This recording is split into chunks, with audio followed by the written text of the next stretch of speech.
everyone, welcome to the final week of the Russell Hobbs and Law Challenge.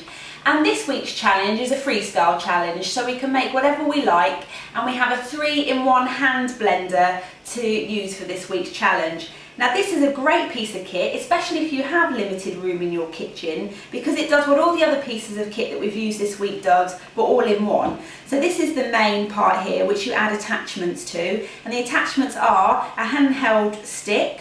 We've got a whisk here, and then you can add those ingredients into this and use this to whisk those in or blend them in. And then we've got really a blender which will double up also as a chopper. So it's a fabulous piece of kit. And what we're going to be making this week, guys, is a festive treacle tart with boozy whipped cream.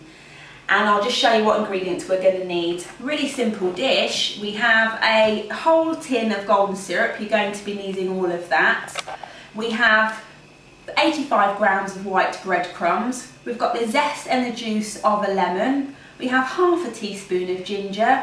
I've melted 60 grams of butter here.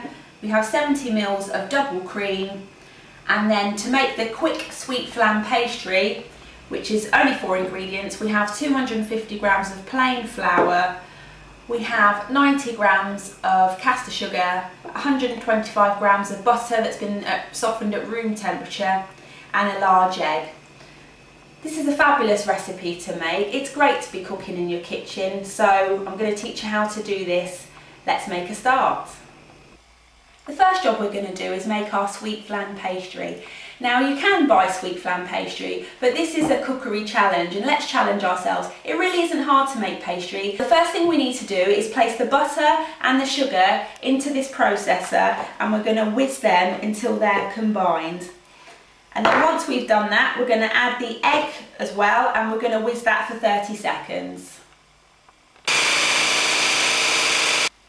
Next, we're going to tip the flour in, and we're going to process it just for a few seconds until it starts to form a dough. Just be careful not to over process it, or else it may become a bit tough. And the great thing about this piece of kit is there's an adjustable dial at the top, so you can change the speed according to how quick or slow you need it. Once that's processed, make sure you remove the blade and just lightly flour a surface, like so, and take out your mixture. And you just need to knead it lightly and shape into a flat disc. I'm going to now wrap that in cling film and just let it chill for 30 minutes.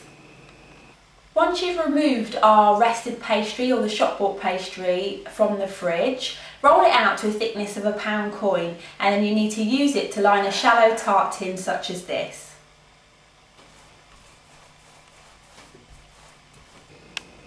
Once the pastry is rolled out into the tin, make sure you leave a bit of overhang like that. And I've got some baking parchment, and I filled it with baking beans. Rice is fine as well. What you need to do then is we're going to be blind baking this in an oven on gas mark 5, 190 degrees for 15 to 20 minutes. And don't forget this pastry here, there's a little bit left over. Save that for later because we're going to be using it for decorative purposes. Now for the filling, we need to use a 3-in-1 hand blender again, because we need to whiz up our bread into breadcrumbs.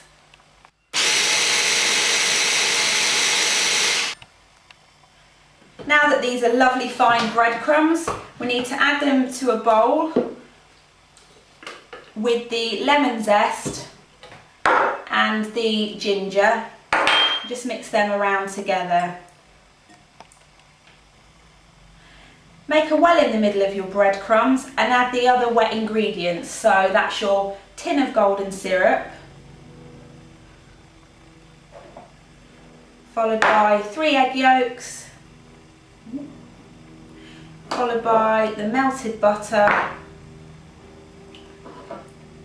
the double cream and the lemon juice. And then you just need to use a wooden spoon and stir them all together to make a nice consistency.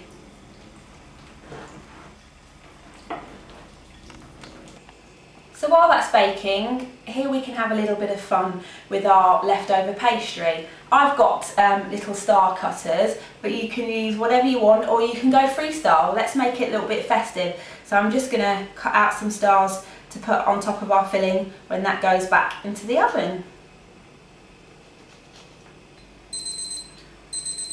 Once the time's up, you need to remove the base from the oven. And then we're just going to take out the baking beans and the parchment and then just pop that back in the oven just for 5 more minutes to let the base harden up. Now that that's baked in the oven, I've just brought it out of the oven and I'm going to add in the filling now. So I pour that in. You might not need all of it, so just see how much you think you're going to need. Okay, that looks good. And I've got my decorations here, so I'm just going to put those on, and then we need to bake that into the oven. Turn your oven down to gas mark 1 and bake that for about 30 to 40 minutes. You should feel a wobble on the inside, but the top should be nice and firm. While the tart's cooking, we're going to whisk up our boozy whipped cream. Naughty little side indulgent, but hey, why not? Okay, so we're going to use the whisk attachment here. Now, I'll just show you how this works. Again, it's a great little gadget. This is the whisk attachment. It literally just clips on there, and should you need to remove it, you just press these little buttons and unclip it.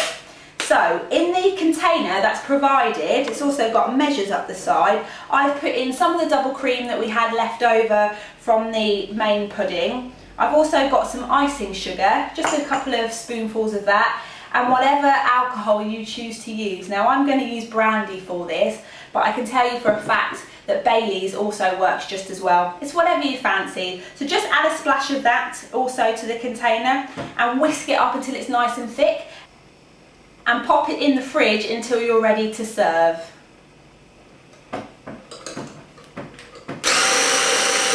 Right, here's our tart, just come out of the oven. It's really hot, so just leave it in the container for a couple of hours to cool down, and then we'll serve up a slice. I took it out of the tin and just went with a sharp knife, just took off all the edges like that to make it nice and clean. This treacle tart is to die for. It tastes even better a day after baking, when the breadcrumbs have really had time to absorb the wonderful moist filling. So there you have it, one festive treacle tart with boozy whipped cream. What a great treat for when your friends come round and your family. So I really hope you enjoy it, and I hope you've enjoyed all the recipes that myself and Chef have cooked for you. We've really enjoyed having you, and thank you for your time.